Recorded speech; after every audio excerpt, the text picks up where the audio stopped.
అరుంధతి మూడవ భాగం.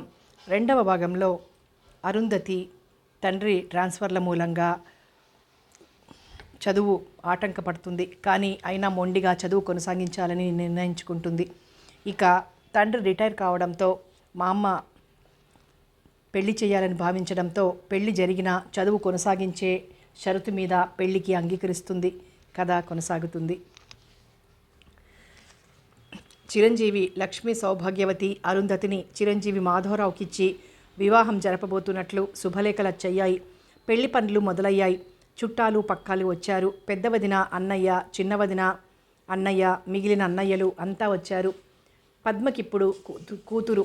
ఎందుకో పద్మని చూస్తే అరుంధతికి ఏవేవో గుర్తొస్తాయి. వదినలు హాస్యాలాడారు. మళ్ళీ ఏడాది పాటికి కొడుకు తల్లివే కావే అన్నారెవరో. ఛీ అనుకుంది. నేను పెళ్లి చేసుకున్నా చదువుకుంటాను, మీకేం తెలుసు అనుకుంది. పెళ్ళైపోయింది. అరుంధతి శ్రీమతి అయింది. నేను పెళ్లి చేసుకున్నానా? పెద్దవకుండా చిన్నప్పుడే మామూలుగా పెద్దాళ్ళంతా చేసుకున్నట్లే చేసుకున్నాను. ఇదేమిటి అనుకుని తనలో తను ఆశ్చర్యపోయి అంతలోనే నేనందరిలా కాదు, ఇప్పుడైనా చదువుకుంటాను, అందుకు ఇష్టపడితేనే చేసుకున్నాను అని సంతృప్తిగా ఊపిరి పీల్చుకుంది అరుంధతి. చటుక్కున కళ్ళు తెరిచి చూసుకుంది. స్టూల్ మీద ఫైళ్ళన్నీ కాలు తగిలి కింద పడ్డాయి. లేచి అవన్నీ సరిచేసి టైం చూసింది. 12 దాటిపోయింది. ఓహ్, మళ్ళీ రేపు పొద్దున్నే లేవలేను అనుకుని ఆ ఫైల్స్ అన్నీ డ్రాయర్ మీద పెట్టి పేపర్ వెయిట్ దాని మీద పెట్టి లైట్ తీసేసింది.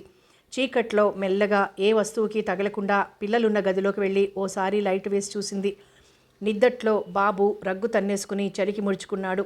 చప్పున మంచం దగ్గరికి వెళ్ళి రగ్గు నిండుగా కప్పి వచ్చి లైట్ తీసి నీలిరంగు జీరో బల్బ్ ఆన్ చేసి వెళ్ళి బాబు పక్కన పడుకుని ఆ రగ్గులో తను కూడా దూరి దగ్గరగా హత్తుకుంది. ఏదో గట్టిగా చప్పుడైతే మెలకువ వచ్చింది. కళ్ళు తెరిచి చూస్తే కిటికీ అద్దాల వెనక ఎండపొడ పలుచగా పరుచుకుంటోంది. రాత్రి పేరుకున్న మంచు చుక్కలు కరిగిపోతున్నాయి. అబ్బా, అప్పుడే తెల్లారిపోయిందా? ఏమిటో పడినట్టు చప్పుడైందే. రగ్గు మెల్లగా తొలగించుకొని లేచి కూర్చుంటూ పక్కకు చూసింది. భాను, వసు మంచం మీద లేరు. అరే, ఇవాళ అప్పుడే లేచేశారా? ఆదివారం నాడు ఇంత త్వరగా లేవడమే. స్టూపిడ్, బొత్తిగా పనిరాదు. ఫిల్టర్లో నీళ్లు పొయ్యలేవు, అన్నీ వంచేశావు, మళ్ళీ నీళ్లు తెచ్చిపెట్టు. ఆయన కంఠం కంగునం రోగుతోంది కిచెన్లో నుంచి. ఏమే వసు, పాలగినెలో పోసావా? ఎంతసేపు? దరిద్రపు మొహాలు, ఏది చేత కాదు. అందుకే ఈ సంసారం ఇలా ఏడ్చింది. మీ అదృష్టాలు బాగుంటే. చటుక్కున మంచం దిగి గబగబా కిచెన్ వైపు నడిచింది. భాను చేతిలో పటకారు పట్టుకునింది. నేల మీద వేడి నీళ్ల గిన్నె ఫిల్టర్ దొర్లిపోయి కాఫీ పొడమంతా బయటికొచ్చి నీళ్లతో కలిసి ప్రవహిస్తుంది. వేడి నీళ్లు కాలు మీద చింది ఆ పిల్ల కళ్ళల్లో నీళ్లు తిరిగాయి. తండ్రి తిట్లకి భయపడి ఆ కన్నీళ్లు బుగ్గల మీదకి రాకుండా అలాగే నిలిచిపోయాయి. పక్కనే వసు పాల ప్యాకెట్టు కత్తిపీటకి కోస్తోంది. తండ్రి అదిలింపుతో గబాలన కోసేసరికి సర్రున పాలన్నీ నేల మీద చిందాయి. ఒక్క ఉదుటున అక్కడికి చేరి వసు చేతిలో ప్యాకెట్ అందుకొని పాలు కారకుండా ఆపింది. ఆమె రావడం గమనించి అతను ముఖం చిట్లించాడు.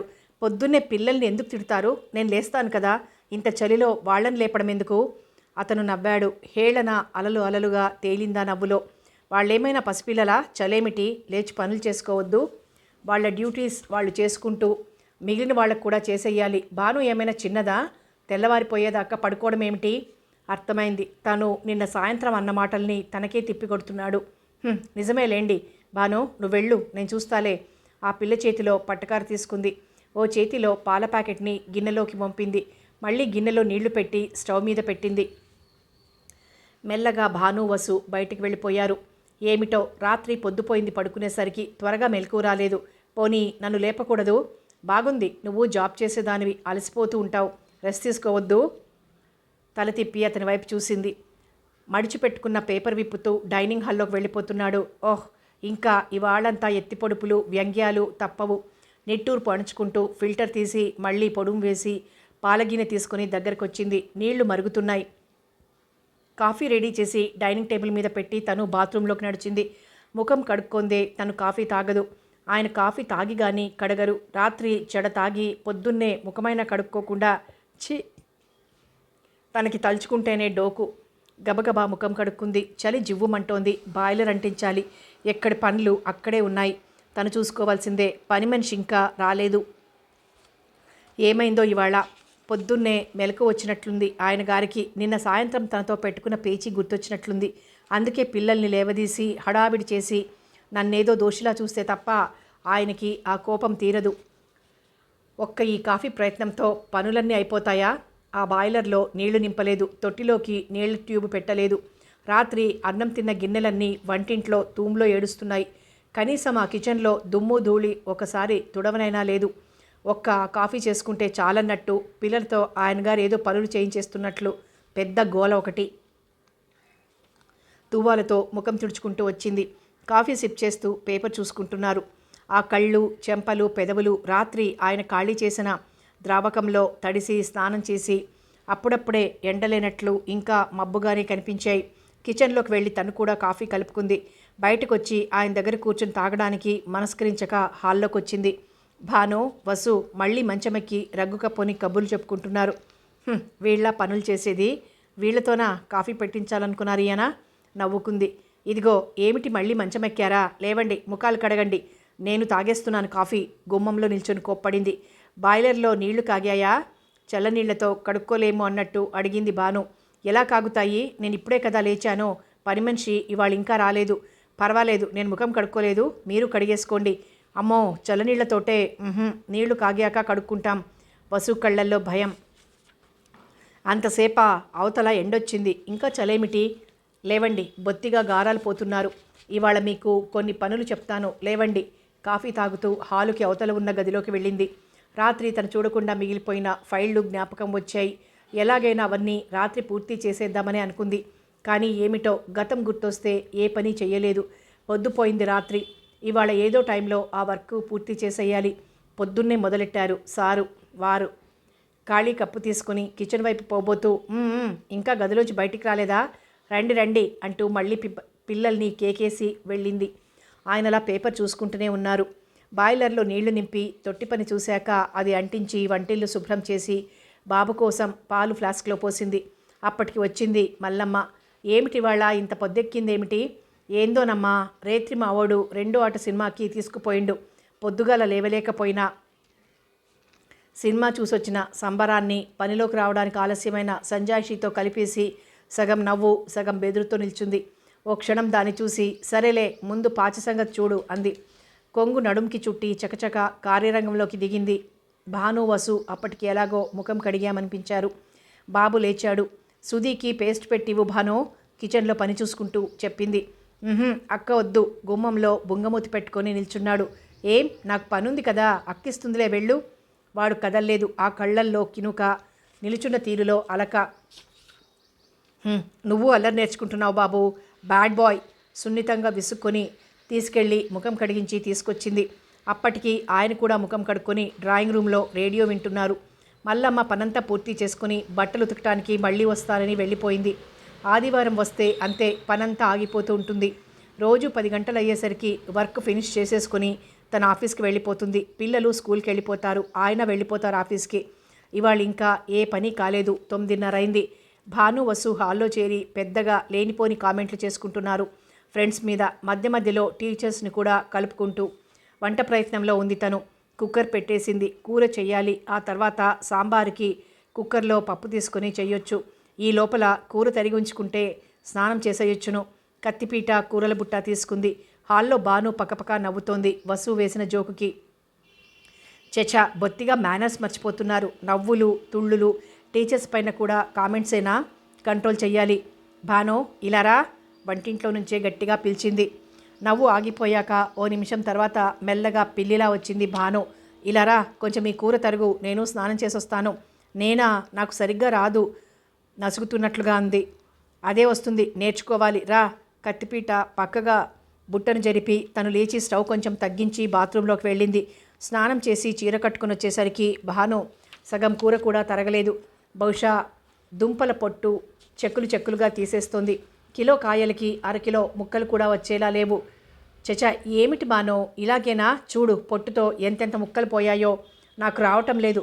ఆ మాట మానై, నేర్చుకుంటే అందరికీ వస్తుంది. నువ్వు చిన్నపిల్లవా? ఎన్నాళ్ళైనా ఇంకా పసిపిల్లలా గెంతుతూ ఎగురుతూ ఆడుకోవడమేనా? ఇందాక నువ్వు మీ టీచర్ని ఏదో అంటున్నావు, తప్పు కాదు. 10th క్లాస్లోకి వచ్చి నువ్వు బొత్తిగా మేనర్స్ మర్చిపోతున్నట్లున్నావు. That is not good. నువ్వు పెద్ద పిల్లవి. నువ్వు ఎలా చేస్తే రేపు వసు కూడా అలాగే చేస్తుంది. పెద్దవాళ్ళెప్పుడు చిన్నపిల్లలకి ఆదర్శం కావాలి. ఆ సమయంలో ఆయన బాత్రూంకి వెళ్తూ విన్నారు. ఆగి చిన్నగా నవ్వినట్లు అనుమానం వచ్చింది తనకి. భానుని పక్కకు జరిపి తను కత్తిపీట తీసుకుని కూర తరిగి చూపించింది. రోజు తరుగుతూ ఉండు, వచ్చేస్తుంది అంది. కుక్కర్ కూత పెట్టింది. లేచి దాని సంగతి చూస్తుంటే మెల్లగా భాను బయటికి వెళ్ళిపోయింది. 15 ఏళ్ల పిల్లకి కూర తరగడం రాకపోతే ఎలా? ఏమన్నా అంటే ఆయన పట్టించుకోరు. ముందా ఫ్రాక్సు మానేయమనాలి.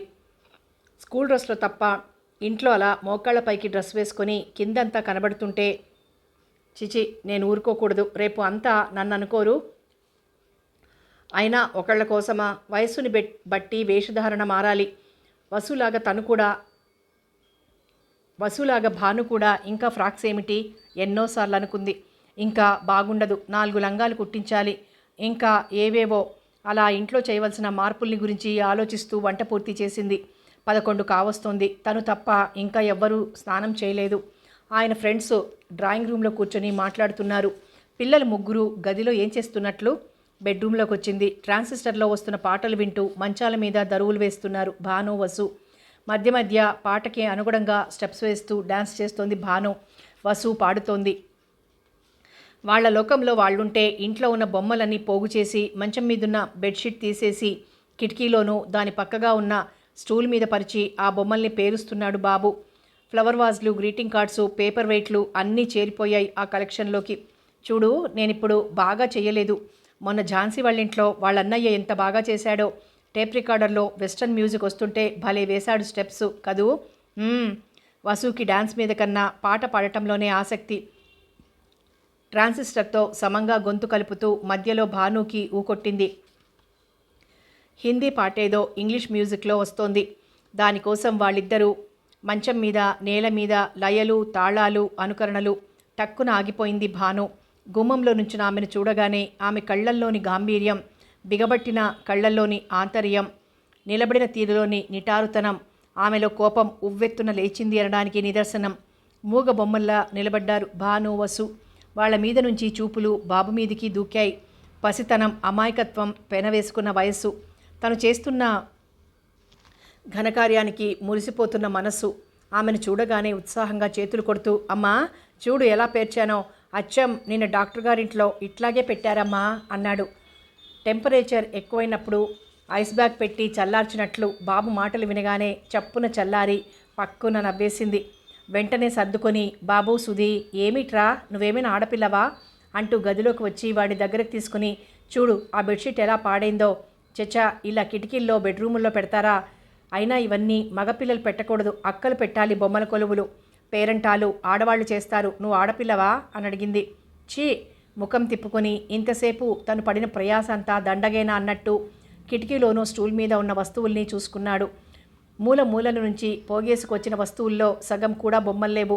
ఉన్నవన్నీ టేబుళ్ల మీద, స్టూల్స్ మీద, గోడల మీద ఉండాల్సిన ఆర్టికల్సే. ఏదో ఇల్లు సర్దేటప్పుడు అన్నీ ఓ మూల చేర్చినట్టు. ఆ కిటికీలో స్టూల్ మీద చేరిన వాటిని చూస్తూ, ఇవన్నీ బాబు పట్టుకొస్తుంటే మీరేం చేస్తున్నట్లు? ఇప్పుడు మళ్ళీ ఇవన్నీ సర్దుకోవాలి. ఏమిటిది, బెడ్రూమేనా అంటూ ట్రాన్సిస్టర్ కట్టేసింది. భాను, నీకు బొత్తిగా మైండ్ లేదు. నాన్నగారితో ఎవరో మాట్లాడుతున్నారు. ఈ గదిలో మీరు ఇలా తైతక్కలేమిటి? ఇప్పుడు 11 అయింది, మీరింకా స్నానాలైనా చెయ్యలేదు. మల్లమ్మ వస్తే బట్టలేం ఉతుకుతుంది? సండే వస్తే చాలు ఇల్లంతా నానాగోలా. చచా, ఏజ్ వస్తున్న కొలది మరీ దిగజారిపోతున్నావు. ఎగ్జామ్స్ వస్తున్నాయని చదువుకోవడం లేదు కానీ ఫ్రెండ్స్ ఇంటికి తిరుగుతావు. ఎవరా ఝాన్సీ? వాళ్ళన్నయ్య డాన్సులు బాగా చేస్తాడా? బుద్ధి లేదు నీకు. ఇంట్లో ఓ చిన్న పని చేయడం చేత కాదు కానీ ఎవడో డాన్స్ చేస్తాడని, పాట బాగా పాడతాడని మీరింట్లో మొదలెడతారా? నువ్వు వసుని కూడా పాడు చేస్తున్నావు. వెళ్ళండి, ముందు స్నానాలు చేయండి. ఇదిగో వసు, ఆ బొమ్మలన్నీ తీసేసి ఆ కిటికీలు తెరు.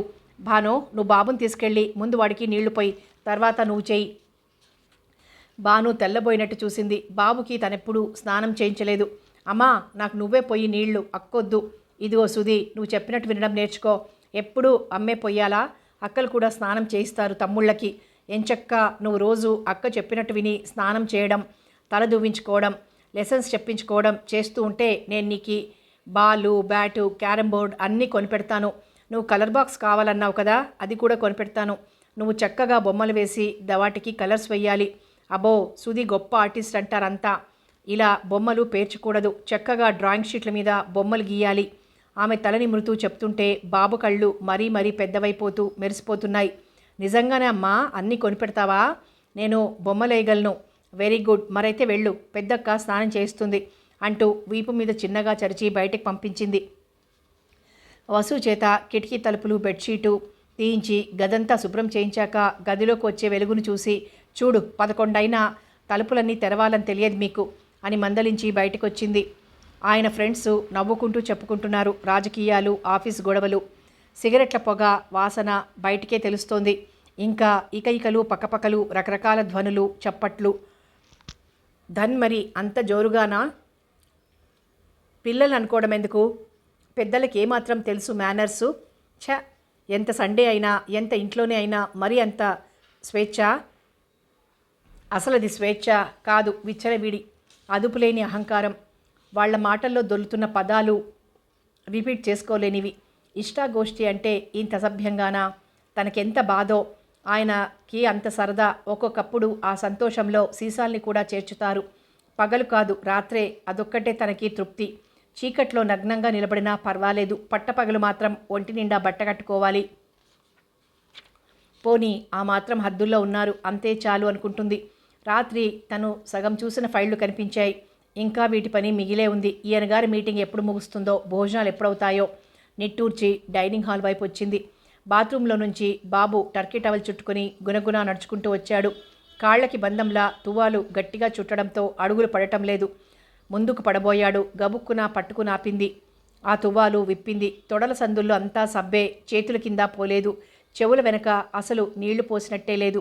జుట్టు మాత్రం సగం దాకా తడిసిపోయింది. బాబుని ఓ చేత్తో పట్టుకొని బాత్రూంలోకి లాక్కెళ్ళింది. కూనిరాగం తీసుకుంటూ బాయిలర్లో నుంచి వేడి నీళ్లు బకెట్లోకి తీసుకుంటోంది భాను. ఏమిటిది? ఈ సబ్బు ఇలాగే ఉండాలా? ఏమిటి భాను, నీకింత చిన్న పని కూడా రాదు? ఈ చెవుల వెనక అసలు నీళ్లు పోసావా? బాబును ముందుకు వెనక్కి తిప్పి చూపిస్తూ అడిగింది, కోపాన్ని సాధ్యమైనంతగా అదివి పట్టుకుని. నాకు ఆ ప్లేస్లో తోమాలంటే బాగుండదు. వాడినే తోముకోమన్నాను. పైనుంచి నీళ్లు పోశాను, వాడే సరిగ్గా కడుక్కోలేదు. తన తప్పేం లేనట్టు చెప్పింది భాను. ఏమిటి? విస్మయంగా చూసిందామె. 6 ఏళ్ల తమ్ముడికి తొడల దగ్గర చంకల్లో తోమడానికి సిగ్గా, ఆ చోటు ముట్టుకోవడానికి అసహ్యమా? ఇది భానుకే కలిగిన భావమా? లేక ఆ ఏజ్లో పిల్లలందరూ అలాగే ఫీల్ అవుతారా? బహుశా మొదట్నుంచి ఈ పనులు చేయకపోవడం చేత అలా అనుకుంటోందా? వసు కూడా ఇలాంటి ఫీలింగ్స్ తోటే ఉందా? తెలుసుకోవాలి. 1/2 నిమిషంలో కలిగిన ఊహలన్నీ మనసులోనే నొక్కి, చాలే, వాడికి చేతనవుతుందా? ఇంక నీళ్లు పోసుకొని ఏం లాభం? రోజు ఇలాగే చేస్తావా ఏమిటి? రేపటి నుంచి నువ్వే పోస్తూ ఉండు అంటూ బాబుకి ఆ సబ్బంతా కడిగి మళ్ళీ తువ్వాలతో తుడుస్తూ బయటికి తీసుకెళ్ళింది. రోజునా అనుకున్న భాను అప్రసన్నంగా ముఖం తిప్పుకొని స్నానం చేసింది. బాబుకి డ్రెస్ వేసింది. ఆ తర్వాత మల్లమ్మ వచ్చి బట్టలు ఉతికి వెళ్ళాక పిల్లల ముగ్గురికి భోజనాలు పెట్టింది. తను తినేయాలనుకున్నది. కానీ మళ్ళీ ఆయన గారికి ఏం కోపం వస్తుందో. క్షణానికో బుద్ధి పుడుతుంది. తిన్నా కోపమే, తినకున్నా కోపమే. సరే, సెలవే గనక ఆగి ఉండటమే మంచిదనుకుని డైనింగ్ టేబుల్ మీద అన్నీ సర్ది మూతలు పెట్టింది. తన ఫైళ్లు పెట్టిన గదిలోకి వచ్చింది. ముందు గదిలో మీటింగ్ ఇంకా సాగుతూనే ఉంది. దానికి లంచ్ టైం అంటూ ఉండదు. వాళ్ళకి ఎప్పుడు చాలించాలనిపిస్తే అప్పుడే లేవడం. తొందరలో ముగింపుకొచ్చి సూచనలేం కనిపించలేదు. తన గదికి మధ్య తలుపు మూసి ఉంటుంది. తన టేబుల్ ఆ తలుపుకి దగ్గరగా కిటికీ వెలుగు పడేలా ఉంది. ఊరికి కాలక్షేపం చేసే బదులు ఈ సంతకాల సంగతి చూసేస్తే అనిపించి అవి ముందు పడేసుకొని కూర్చుంది. 5 నిమిషాలు కూడా కాలేదు. అతను చాలా అర్జెంటుగా లోపలికి వచ్చాడు. కిచెన్లో ఆమె లేకపోవడం చేత అన్ని గదులు తిరిగి ఆమె ఉన్న గదిలోకి తొంగి చూసి క్షణంలో ముఖం ముడుచుకుని గిర్రున వెనక్కి తిరిగాడు. ఆమె అసలు గమనించలేదు. ముందు గదిలో యథావిధిగా చర్చ జరిగిపోతూనే ఉండటం వలన ఆమెకేమీ అనుమానం కలగలేదు. ఎవరో ఒక లేడీ టైపిస్ట్కి ఆఫీసర్కి ఉన్న సంబంధాన్ని గురించి చెప్పుకొస్తూ సడన్గా గొంతు తగ్గించి, మన ప్రబుద్ధుడు కూడా అనుభవం గలవాడే, ఆ భామామణి మనవాడి వల్లోనూ పడ్డది, వాడొచ్చేయగలడు అని ఎవరో అంటే మళ్ళీ మామూలు స్థాయికి గొంతులు పెంచి మాట్లాడుకుంటున్నారు. ఈవిడ మాత్రం చొక్కమా, వృద్ధనారి పతివ్రత అని ఇద్దరికీ జోడు కుదిరిందలే. మరో రహస్యపు గొంతు వినిపించాక మళ్ళీ నవ్వులు. షాక్ తిన్నట్లు పెన్ను ఆగిపోయింది ఆమెకి. ఏమిటి తను విన్నది? వాళ్ళెవరిని గురించి చెప్తున్నారు? ప్రబుద్ధుడు అంటే ఆయన ఎదురుగానే వారిని అనేస్తున్నారా? మళ్ళీ ఉష్ వచ్చేయగలడు అని కూడా వినిపించింది. బహుశా ఆయన ఇంట్లోకి వచ్చారా? అందుకే వాళ్ళు ఆ రెండో విసురు కూడా వదిలినట్లున్నారు. వృద్ధ నారి అంటే తనే కదూ? చొక్కమా అని కదూ అన్నారు? జోడీ కుదిరిందని అన్నారు కదూ? పెన్నుకి క్యాప్ పెట్టేసింది. మొదటి అరక్షణంలో ఆమెకేమీ బాధ అనిపించలేదు. ఆయనకి లేడీ టైపిస్ట్తో సంబంధం ఉంటే తనకేమిటి? ఎప్పటి సంగతో ఇప్పుడెందుకు? వీళ్ళకి మాత్రం ఎందుకు అనవసర ప్రసంగాలు? రెండో అరక్షణంలో సోడా సీసకి కార్కు తీయగానే బుస్సున పొంగే గ్యాసులా తనని గురించిన ప్రసక్తి గుర్తొచ్చి వృద్ధ నారినే. అవును, పతివ్రత కాకూడదా? ప్రతివాళ్ల పాతివ్రత్యం వీళ్ళకి తెలుసా? నన్ను విమర్శించే హక్కు వీళ్ళకెవరిచ్చారు? ఈ ఇంట్లో కూర్చొని ఈ ఇంటి ఇల్లాలనే తప్పుపట్టే ఈడియట్స్, రోగ్స్, రాస్కెల్స్ అంటూ పిడికిళ్ళు బిగించుకుంది. కుర్చీలో నుంచి లేచి బయటకొచ్చింది. కిచెన్లో కప్పులు సాసర్లు కదులుతున్న చప్పుడు వినిపించి అటు నడిచింది. టీ డికాషన్ పొంగుతోంది స్టవ్ మీద గిన్నెలో. పాల గిన్నె, పంచదార డబ్బా, కప్పు సాసర్లు, సరంజామా అంతా సిద్ధం చేస్తున్నారాయన. అదేమిటి, నన్ను పిలవకూడదు? ఆశ్చర్యంగా చూసింది. తమరు చాలా బిజీగా ఉన్నారు, డిస్టర్బ్ చేయడం ఎందుకని పుల్ల విరుస్తున్నట్లు ప్రతి పదంలో విరసం పెళపెళలాడింది. ఓ, అయితే చూశారన్నమాట అనుకుంది. మౌనంగా దగ్గరికొచ్చి టీ కలపబోయింది. వెంటనే చేయి పెట్టి, మీ విలువైన టైంని ఇలా వేస్ట్ చేసుకోకండి అన్నారు. చటుక్కున చేయి వెనక్కి తీసుకుని, అవును నాది విలువైన టైమే, కానీ ఇప్పుడు మీరు సాగిస్తున్న మీటింగు శుద్ధ వేస్ట్. పైగా ఈ టీలు కూడా మరీ వేస్ట్. ఎందుకు వచ్చిన బాతా కానీ అంది. చాలే, గొప్ప ప్రయోజకురాలివి. నా పర్సనల్ విషయంలో కానీ నా ఫ్రెండ్స్ విషయంలో కానీ కలగజేసుకోకు ఈసడించి పారేశారు. చిన్నగా నవ్వి, ఫ్రెండ్స్ వాళ్ళ ఫ్రెండ్సు మీరు ముందున్నంతసేపు ఒకలాగా, కనుచాటు అయితే ఒకలాగా, ఇప్పుడు ఏమన్నారో తెలిసినా మీ క్యారెక్టర్ మంచిది కాదట అంది అతనిలో రాబోయే మార్పును గమనిస్తూ. ఓ సదా, ఫ్రెండ్స్ గనక అనేశారు. పొట్టును ఊది పారేసినట్టు అన్నాడు. అయితే సరే, కానీ నా విషయంలో నోరు పారేసుకోవడం నేను సహించను. అవాకులు చవాకులు వాగడానికి సిగ్గులేదు. అది ఫ్రెండ్ భార్యను గురించా? తీవ్రంగా ఉంది ఆమె కంఠస్థాయి. నయమే కదూ, చాటుగా మన వెనక అనుకోగలుగుతున్నారంటే మన యందు వాళ్ళకి ఎంత గౌరవం, అభిమానం ఉన్నాయో. కప్పుల్లో టీ సర్దుతూనే ఆమె తీవ్రతను ఏమాత్రం పట్టించుకోకుండా చాలా తేలిగ్గా, పైగా ఫ్రెండ్స్నే సమర్థించడం చూసి కంగు తిన్నట్లయింది. స్వయంగా టీ కప్పులు ట్రేలో సరిచూసుకుని బయటికి వెళ్ళిపోతున్న అతన్ని చూస్తూ ఇతను మనిషేనా అనుకుంది. భార్యను గురించి చాటుగానైనా అసభ్యంగా అనుకోవడం ఏ భర్త సహిస్తాడు? కానీ ఈయనకి చీమ కుట్టినట్టు లేదు. అసలు తనకి సంబంధమే లేనట్టు దులిపేసుకొని పోతారేం? ఏమిటి ఈ మనిషి తత్వం? కిచెన్లో నుంచి బయటికి వచ్చి డైనింగ్ టేబుల్ దగ్గర కూర్చుండిపోయింది. ముగ్గురు పిల్లలు నిద్రపోయారు. టీలు తాగడం, సిగరెట్లు కాల్చడం, అసందర్భ ప్రేలాపనలు అన్నీ ముగించి గుడ్ బైలు చెప్పుకునేసరికి సరిగ్గా 1 గంట అయింది. అప్పుడు అతను లోపలికి వచ్చి బాత్రూంలోకి వెళ్ళాడు. స్నానం చేయాల్సిన సంగతి గుర్తొచ్చి, ఇవాళ నీళ్లు కాచలేదా? బాత్రూంలో నుంచి గర్జింపు వినిపించింది. ఉలిక్కిపడి లేచి వెళ్ళింది. ఎందుకు కాచలేదు? చల్లారిపోయి ఉంటాయి. మళ్ళీ నిప్పు వేస్తాను. నిప్పెందుకు? నీళ్లుంటేగా. అదేమిటి, అందులో నీళ్లు లేవా? ఇందాక భాను వసు పోసుకున్నాక మళ్ళీ నీళ్లు పోసి బొగ్గులు వేయమని చెప్పానే, వెయ్యలేదు. అది సంగతి. పిల్లల మీద వదిలేసేవన్నమాట. అవునులే, జాబ్ చేస్తూ నీకు ఇంటి పనులు కూడా చూసుకునే వీలెక్కడుంటుంది? ముళ్ళుగుచ్చినట్టు అనేసి ఆమె వారిస్తున్నా వినకుండా తొట్టిలో ఉన్న చల్లటి నీళ్లు బడబడా కుమ్మరించేసుకుని తువ్వాలు చుట్టుకుని బయటికి వెళ్ళిపోయాడు. ఏం పిల్లలు, ఇంత చిన్న పని చేయలేకపోతారనుకోలేదు. అందుకే తను మళ్ళీ చూడలేదు. ఇప్పుడు ఇలా జరిగింది. ఏమిటో, ఇంటి వరుస బాగులేదు. ఈ పిల్లల్ని ఎలా బాగు చేయాలో, ఆయన స్వభావాన్ని ఎలా అర్థం చేసుకోవాలో. ఓహ్, ఏమిటి జీవితం! కోడిలా కెక్కిరించి 4 మెతుకులు తిని వెళ్ళిపోయాడు. కూర, సాంబారు అన్నీ అలాగే ఉండిపోయాయి. నిట్టూర్చి అన్నీ సర్దేసింది. సాయంత్రం టీ తాగి బయటికెళ్ళిన మనిషి రాత్రి 9ంటికి ఇల్లు చేరాడు. పిల్లలు అప్పటికే అన్నం తిని చదువుకుంటున్నారు. రండి వడ్డిస్తున్నాను అన్నది. నేను ఫ్రెండ్ ఇంట్లో మస్తుగా టిఫిన్ తిన్నాను, ఆకలేదు. నిస్సత్తువుగా మూల్గి తను తిని అవన్నీ మూతలు పెట్టొచ్చి తన గదిలో కూర్చుంది. పొద్దుట్నుంచి పేపర్ చూడటానికే వీలు పడలేదు. ఓసారి తిరగయ్యాలనుకుంది. పిల్లలు చదువులు చాలించి పడుకున్నారు. అతను గుమ్మంలో నిల్చున్నాడు నైట్ డ్రెస్లో. తలెత్తి చూసింది. అతని కోరిక అర్థమైంది. కానీ తనకిష్టం లేదు. సారీ, నాకిప్పుడేం బాగాలేదు. 1-2 నిమిషాలు నిశ్శబ్దాన్ని మింగాయి. దట్స్ ఆల్ రైట్ అనేసి వెళ్ళిపోయి అతని బెడ్రూమ్ తలుపులు ఢామ్ అని వేసుకున్నాడు. మళ్ళీ మొదలు సీసాల కార్యక్రమం. పేపర్ పక్కన పడేసి లైట్ తీసేసి వెళ్ళి బెడ్రూమ్లో బాబు పక్కన పడుకుని రగ్గు కప్పుకుంది. నిద్ర రావటం లేదు. తను తప్పు చేస్తోందా? లేదు. భార్య అంటే అసలు ఏమాత్రం గౌరవం లేని మనిషితో పొందు ఏమిటి? అయినా తనకంత కాంక్ష లేదు. తన వయసు ఎంత? 40 దాటిపోయాయి. అతనికి మరో 5 ఎక్కువ. కానీ 10 సంవత్సరాల పెద్దవాడిలా ఆ రూపు దిగజారిపోయింది. కళ్ళ కింద నల్ల చారలు, కళ్ళల్లో ఎర్ర చారలు, దవడల కింద చర్మం ముడతలు పడి, పెదవులు అగ్నిహోత్రంలో కాల్చితీసిన కట్టెల్లా నల్లగా చీలి, మృదువు తెలియని మోటుతనం, కేవలం అవసరం లాంటి పిలుపు. ఛీ, తనకు అసహ్యం. జాలువారే యవ్వనంలో మమతనంతా గుమ్మరించి అనురాగంతో అరులు చాచినప్పుడే తను అందుకోలేదు. ఎందుకని? తనకానాడు ఉన్న ధ్యేయమే వేరు. కానీ జరిగిందేమిటి? ఈనాడు ఇలా బందీగా మిగిలిపోయింది. స్మృతి పదంలో కొన్ని సంవత్సరాలు వెనక్కి నడిచింది. మబ్బులు పట్టిన ఆకాశం ఉండి ఉండి చిరుచిరు జల్లులు రాలుస్తూ నింగి నుంచి ముత్యాలు వెదజల్లుతున్నట్లుంది. అప్పటికే 8 అయిపోయిందన్న తొందరలో త్వరగా తయారై జట్కా బండి కోసం ఎదురు చూస్తోంది అరుంధతి. కాళ్ళకి మట్టెలు, మెళ్ళో మంగళసూత్రాలు, నల్లపూసలు, చేతులకి 2 జతల బంగారు గాజుల మధ్య గలగలలాడే మట్టి గాజులు, పరికిణి ఓణి, చేతిలో పుస్తకాలు, కళ్ళల్లో స్కూల్కెళ్లాలన్న ఆరాటం. సరిగ్గా ఆ సమయంలో సత్యవతమ్మ వియ్యాల వారింటికి కబురు పంపింది. ఇవాళ ఆవిడ నోము నోచుకుంటున్నారట. కోడల్ని పంపించమన్నారని ఓ కుర్రాడు వచ్చి సుబ్బమ్మగారితో చెప్పి పరిగెత్తికెళ్ళాడు. అయ్యో అలాగా, సరే అనుకుని వెంటనే కోడలతో చెప్పి, ఇదిగో అమ్మడు, మీ అత్తగారు నోము నోచుతోందట, రమ్మని చెప్పి పంపింది. వెళ్ళాలమ్మా, ఇంటి కోడలివి అన్నారు. ఏమిటి బామ్మ, ఇవాళ స్కూల్లో మాకు పోటీలున్నాయి.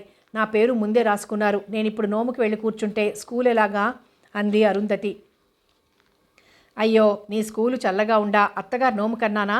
వెధవ పోటీలు ఇవాళ కాకపోతే రేపు పెట్టుకుంటారు. మునిగిపోయేది ఏం లేదు. కానీ నోమన్నాక మారడానికి వల్ల తప్పమ్మా, అలా అనకూడదు. అత్తగారు ఏమనుకుంటుంది? వెళ్దాం పదా, నేను తీసుకెళ్తాను అన్నారు. అబ్బబ్బా, నీకు తెలియదు బామ్మ, స్కూల్ అన్నాక ఓ పద్ధతి ఉంటుంది. ఆ పోటీలు ఇవాళే జరుగుతాయి. నేను వెళ్ళకపోతే ఎలాగా? ఏమిటి అమ్మడు, వెధవ పోటీలు? పోతే పోనీ, మనల్ని ఉద్ధరిస్తాయా? మీ అత్తగారు నోము నోస్తోందంటే పుణ్యము పునస్కారము. రమ్మని వాళ్ళు చెప్పి పంపితే కూడా వెళ్ళకపోతే ఎలా? కోర్టు నుంచి సమన్ వచ్చాక వెళ్ళి తీరాలన్న ధోరణిలో చెప్తున్నారు సుబ్బమ్మగారు. ఆవిడ ఉద్దేశంలో అత్తగారింటి పిలుపు అంటే కోర్టు కన్నా ఎక్కువే. ఓ బామ్మ, నువ్వన్నీ ఇలాగే చెప్తావు, మరేం పర్వాలేదు. స్కూల్లో ఇవాళ చాలా అవసరం ఉందట, వెళ్ళిందని నువ్వు వాళ్ళకి చెప్పు అంది అరుంధతి. స్కూలు తర్వాతే మిగతా లోకం అన్నట్టుందా ఆ అమ్మాయి వాలకం. చూసావుటే అంబా, వాళ్ళకి నేను వెళ్ళి చెప్పాలట, అంతేగాని స్కూలు మాననంటోంది. హౌరా, ఎంత మొండితనమే. మొక్కున వేలేసుకున్నారావిడ. జగదంబ కూడా చెప్పాక వెళ్ళకపోతే బాగుండదమ్మా అంటూ వెంకట్రావు గారు కూడా మరో హెచ్చరిక చేశారు. నీరసపడిపోయింది అరుంధతి. నాన్న, స్కూల్లో ఆబ్సెంట్లు ఎక్కువ అవుతున్నాయి. పరీక్షలప్పుడు కష్టం కాదు, అసలు రాయనిస్తారా? ఆఖరి ప్రయత్నంగా అంది. పర్వాలేదమ్మా, నేను వెళ్ళి చెప్తాలే అనేశాడు. ఇక చేసేది లేనట్లు అరుగు మీద చతికిలబడింది. దూరంగా జట్కా చప్పుడు వినిపించింది. ఇవాళ అరుంధతి రాదమ్మా, మీరు వెళ్ళండని చెప్పేశారు సుబ్బమ్మగారు. జట్కా చప్పుడు దూరం అవగానే పుస్తకాలు తీసుకుని లేచి గదిలోకెళ్ళి కళ్ళల్లో తిరుగుతున్న నీళ్లు గోళ్లతో విదిలించుకుంది. 10 నిమిషాల్లో బామ్మ వెనక అత్తగారింటికి బయలుదేరింది. సన్నగా వర్షం మొదలైంది. పూజ నుండి వచ్చాక కొడుక్కి కోడలికి ఆ విశేషాలన్నీ చెప్తుంటే అరుంధతి దృష్టంతా స్కూల్లో ఆ సమయంలో జరుగుతున్న వ్యాసరచనల పోటీల మీదే ఉంది. తను ఎంత బాగా రాయాలనుకున్నదో. ఫస్ట్ వచ్చిన వాళ్ళకి ఈ సంవత్సరం స్కూల్ వార్షికోత్సవం నాడు జిల్లా కలెక్టర్ గారితో ప్రైజ్ ఇప్పిస్తారట. అరుంధతి, నువ్వు కొట్టేస్తావులే ప్రైజు అని పిల్లలంతా ముందే నిర్ణయించేశారు. కానీ తను వెళ్ళనే లేదు. అసలు స్కూలు తెరిచాక తను తిన్నగా స్కూల్కి ఎన్నిసార్లు వెళ్ళింది? ఆ మధ్య శ్రావణ మాసం నోములు వరుసగా 4 వారాల్లో 4 రెళ్ళ 8 రోజులు మానేసింది. మళ్ళీ వరలక్ష్మి శుక్రవారం. ఆ తర్వాత వాళ్ళింటికి చుట్టాలొచ్చారని ఆ రోజు వారింట్లో భోజనం చేయాలని పిలిస్తే తను స్కూల్ మానేసింది. ఇవాళ మళ్ళీ ఈ నోము. ఇంకా ఏడాది పొడుగునా ఎన్నొస్తాయో. ఇంకా స్కూల్ ఏమిటి, పెళ్లి చేసుకున్నా చదువుకోవచ్చులే అంటే సరదాగా జట్కా బండిలో వెళ్ళి రావడానికా? క్రమం తప్పకుండా స్కూల్లో చదువుకోవడానికి కాదా? తనసలు పెళ్లికి ఎందుకు ఒప్పుకుంది? ఈ పెళ్లి వలన అత్తారికి లొంగిపోయి వాళ్ళు చెప్పినట్లు వినాల్సి వస్తుంది. ఈ చదువు ఎలా సాగుతుంది? అరుంధతి మనసంతా దిగులుతో, ఎవ్వరిని ఎదిరించలేకపోతున్నాను అనే ఉక్రోషంతో పిచ్చిదైపోతోంది. BA పాస్ అయిన రాజుకి హైదరాబాద్లో బ్యాంక్లో ఉద్యోగం వచ్చింది. అతను అక్కడ BA చదువుతున్నప్పుడే నలుగురితో బాగా పరిచయాలు పెంచుకొని ఎలాగో ఉద్యోగం సంపాదించాడు. అరుంధతి 8 పాస్ అయింది, 9లో ఉంది. అడుగడుగున అడ్డంకులు తగులుతున్నా తనకున్న శ్రద్ధ పట్టుదల వల్ల క్లాస్లో బాగానే చదువుతూ మంచి మార్కులు తెచ్చుకుంటోంది. వాళ్ళ స్కూల్లో టీచర్లకి చాలా ఆశ్చర్యంగా ఉండేది. వివాహమైన తర్వాత కూడా చదువుకుంటున్న వాళ్ళు చాలా తక్కువ. అదీగాక పాలెం నుంచి జట్కాలో వచ్చి పొరుగుళ్ళో చదువుతోందంటే బహుశా వాళ్ళ అత్తగారికో భర్తకో విద్య అంటే మక్కువై ఉండాలి. పైగా అత్తవారు కూడా పాలమే అంటే కోడల్ని వాళ్ళు తమ ఇంటికి తీసుకెళ్ళిపోకుండా పట్నంలో చదివించడం నిజంగా మెచ్చుకోవాలి. ఇదిగో అరుంధతి, నువ్వు ఎస్ఎస్ఎల్సి పాస్ అయితే కాలేజీలో చేరు. వచ్చే సంవత్సరం ఇక్కడ కాలేజీ పెట్టే ఏర్పాట్లు జరుగుతున్నాయి. 10 మంది ఆడపిల్లలు కలిస్తే మగపిల్లలు కాలేజీ అయినా పర్వాలేదు. మీరంతా ఒకరికొకరు తోడుగా ఉంటారు. కళావతి, సుశీల వాళ్ళు ఎలాగైనా చదువుతారనుకో. నువ్వు కూడా వాళ్లతో కలిసిపోతే ఓ డిగ్రీ చేతికి అందితే చదివిన చదువుకి సార్థకత దక్కుతుంది. ఏదో 4 అక్షరం ముక్కలు నేర్చుకుంటే చాలే అనుకునే వాళ్ళ సంగతి వేరు, నీ సంగతి వేరు. అలాంటి పిల్లలకి మేము చెప్పినా లాభం లేదు. నీకు గనక చెప్తున్నాను. ఇదిగో చూడు, మీ వారిని ఒప్పించి కాలేజీ చదువు కూడా పూర్తి చేసుకో అంటూ గమ్మత్తుగా నవ్వింది వాళ్ళ ఇంగ్లీష్ టీచర్. క్లాస్లో అలా చెప్పినప్పుడు సిగ్గుపడిపోయింది అరుంధతి. కానీ ఇంటికి వచ్చాక మెల్లగా ఆలోచించడం మొదలుపెట్టింది. టీచర్ చెప్పింది నిజమే. ఆ అబ్బాయిని అడిగి ఒప్పిస్తే ఇంకా నాన్న బామ్మ ఎవరు అడ్డు వెయ్యలేరు. కానీ ఆ కుర్రాడితో తను ఇంతవరకు మాట్లాడనే లేదు. సరే, కాలేజీ దాకా రావాలి కదా, ఈ లోపల మెల్లగా మాట్లాడటం మొదలెట్టాలి. సంక్రాంతి పండగకి పాలెం వచ్చాడు మాధవరావు. 4 రోజుల ముందే పిండి వంటలు, కొత్త బట్టలు సిద్ధం చేసుకుంటూ వెంకట్రావు గారు, జగదంబ హడావిడి పడుతున్నారు. కొత్త అల్లుడు కాకపోయినా ఏకైక అల్లుడు. ఇంకా అమ్మాయిని కాపురానికి పంపలేదు గనక మరీ గౌరవంగా చూడాలని సుబ్బమ్మ గారి ఉద్దేశం. అబ్బా, చలిలో నేను లేవలేను బామ్మ అంటున్నా వినకుండా తెల్లవారుజామున లేపి ఇంటి ఆవరణంతా ముగ్గులు పెట్టించారు మనవరాలితో. లాంతరు ఒత్తి పెద్దగా ఎక్కించి చుక్కలు కనబడేలాగా గీతలు తప్పుపోకుండా అరుంధతి ముగ్గు వేస్తున్నంతసేపు సుబ్బమ్మగారు వెనకాలే ఉండి దీపం చూపించారు. ఆవిడికి ఆ చీకట్లో ముగ్గులు కనిపించవు. తెల్లవారేదాకా అదిగో ఆ మూల వెయ్యి, ఇదిగో ఈ మూల వెయ్యి, అయ్యో వీధి గుమ్మం ముందు గుమ్మడి పండు ముగ్గు వెయ్యాలమ్మా అంటూ ముగ్గు డబ్బాలో 30 వంతు వరకు ఖాళీ చేయించారు. నడుం పడుతున్నా, జబ్బలు గుంజుతున్నా ఆవిడ పోరు పడలేక తనకు వచ్చిన ముగ్గులన్నీ అరచెయ్యంత సందు లేకుండా పెట్టింది అరుంధతి. అప్పటికి బాగా తెల్లవారి అరుణోదయానికి స్వాగతం పలుకుతున్నట్లుగా తూర్పు దిశంతా సింధూర కాంతితో నిండిపోయింది. సుబ్బమ్మ గారి కళ్ళకి ముగ్గులన్నీ పరిచిన ముత్యాల్లా కన్నుల పంటగా తోచాయి. విప్పారిన నేత్రాలతో, అబ్బా అమ్మడు, వాకిలంతా కళకళలాడిపోతోందే, ఎంత బాగా పెట్టావే, నీ చెయ్యి కళానిలయమే అని మనవరాని దగ్గరకు తీసుకొని తల మీద ముద్దెట్టుకొని, వేగం వెళ్ళి మొహం కడుక్కో, నేను పాల మనిషి ఇంటికెళ్ళి ఆవుపేడ పట్టుకొస్తాను. గొబ్బెలు పెట్టి పసుపు కుంకుమ పూలు పెడితే గాని తలంట దగ్గరికి వెళ్ళలేం అంటూ ఇంకా బాకీలున్న కార్యక్రమాలేమిటో దండకంలాగా చదువుతుంటే అరుంధతి అప్పటికే లోపలికి వెళ్ళిపోయింది. ఓసి పిచ్చి పిల్ల, వెళ్ళిపోయావా? సరిగ్గా వినిపించుకోవు కదా అని ఓ మూల్గి అప్పటికి ఇంకా వెలుగుతూనే ఉన్న దీపం చూశారు. వెలుగు రేఖల్లో వెలవెలబోతున్న ఆ లాంతరు ఒత్తి తగ్గించి ఆర్పేసి ముగ్గు డబ్బా అందుకుని లోపలికి వెళ్ళారు. ఒసే అంబా, ఆ ముగ్గులు ఎంత బాగున్నాయో ఒక్కసారి చూడు అన్నారు దీపం మూలకు పెట్టి. నేను వెళ్ళి పేడ పట్టుకొస్తాను, అమ్మడికి ఈ లోపల కాఫీ ఇచ్చేయి. పిచ్చి తల్లి, నడుము నొప్పిగా ఉందేమో అంటూ ఓ మూల తననుకున్నది చేయగలిగాను అన్న ఆనందం, మళ్ళీ మనవరాలికి చేతులు నడుం గుంజాయేమో అన్న దుగ్ధ రెండింటి మధ్య నలుగుతూ ప్రహరీ తలుపు దాటి బయటికి వెళ్ళారు. జగదంబ చిన్నగా నిశ్వసించి వీధి వాకిట్లోకొచ్చి అరుంధతి పెట్టిన ముగ్గులన్నీ చూసింది. ముచ్చటగా ఉన్నాయి. అసలు నేల ఎక్కడా కనిపించటం లేదు. కూతురు ప్రజ్ఞకి రవంత గర్వం కలిగిన మరుక్షణంలో జాలేసింది. అసలు తను పెడతానన్నది అమ్మడి చేత పెట్టిస్తానే ఇవాళ, మాధవరావు వస్తాడు కదూ అని తనని ముగ్గు డబ్బా ముట్టుకోనియలేదు. చలిలో లేపి మొత్తానికి ముగ్గులన్నీ మనవరాలి చేతనే పెట్టించారు ఆవిడ పంతం అలాంటిది. ఏమిటమ్మా ముగ్గులు చూస్తున్నావా? ఏం ముగ్గులో, బామ్మతో పడలేక చచ్చినట్టు పెట్టాను. కాఫీ అమ్మా. ముఖం తుడుచుకుంటూ వచ్చిన అరుంధతి ఆరాం కుర్చీలో కూర్చుంది, నడుం మీద రాసుకుంటూ. ఏమిటో ఇష్టమున్నదని పని కష్టం అనిపించదు, బలవంతంగా చేయిస్తే చేయగలరా? కూతుర్ని లాలనగా చూసుకుంటూ లోపలికి వెళ్ళింది జగదంబ. గొబ్బెల్ని పెట్టించారు సుబ్బమ్మగారు. తలంటుకున్న అరుంధతి జుట్టు ఆరబెట్టుకుంటూ ఉంటే దొడ్లో పూసిన బంతిపూలన్నీ కోసుకొచ్చారు సుబ్బమ్మగారు. వదులుగా వేసుకుని రిబ్బం పెట్టుకుంటానంది అరుంధతి. తప్పు అంటూ పట్టుకుచ్చులా బారుగా ఉన్న జుట్టంతా గట్టిగా బిగించి జడకుప్పెలు పెట్టి అన్ని వద్దు మొర్రో అన్నా వినకుండా 3 బంతిపూల మాల తల్లో పెట్టారు. తన పెట్లో చంద్రహారం తీసి మెళ్ళో వేశారు. పరికిణి ఓణి వద్దే అమ్మడు అని చెప్పబోయేసరికి అరుంధతికి సర్రున లేచింది.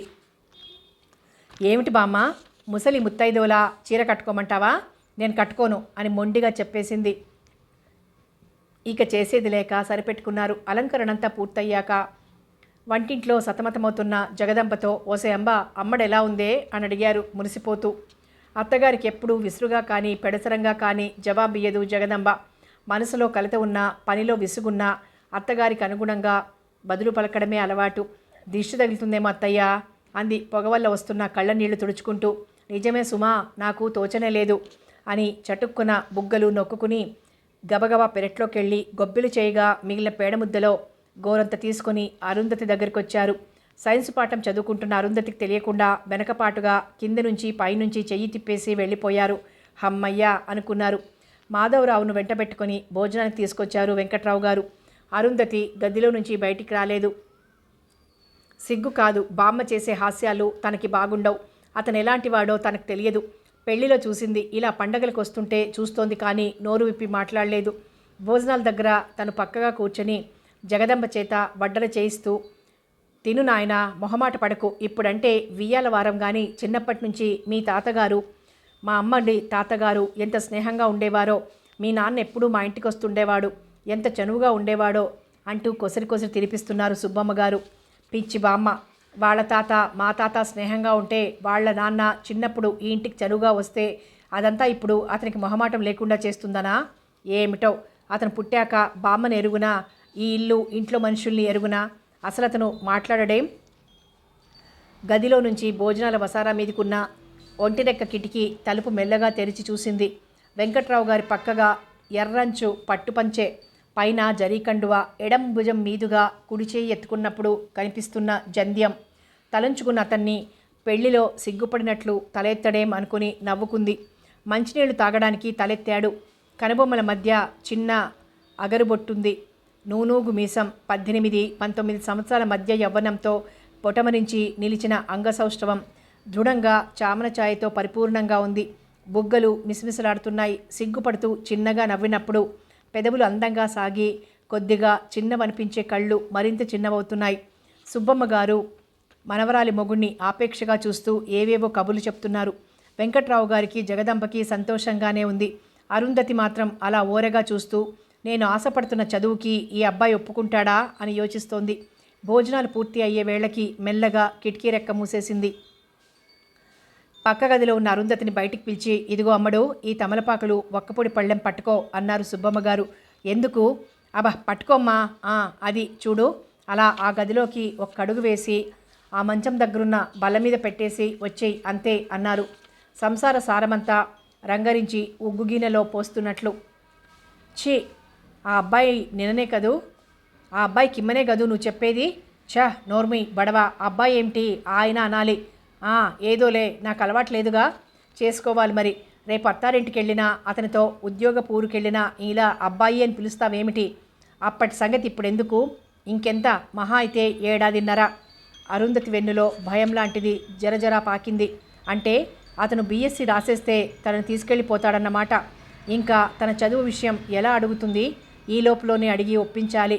మళ్ళీ ఇవాళ వాళ్ళింటికి వెళ్ళిపోతే వేసంగి సెలవులలో ఎప్పుడొస్తాడో ఇప్పటి నుంచి అడిగితే కానీ కుదరదు.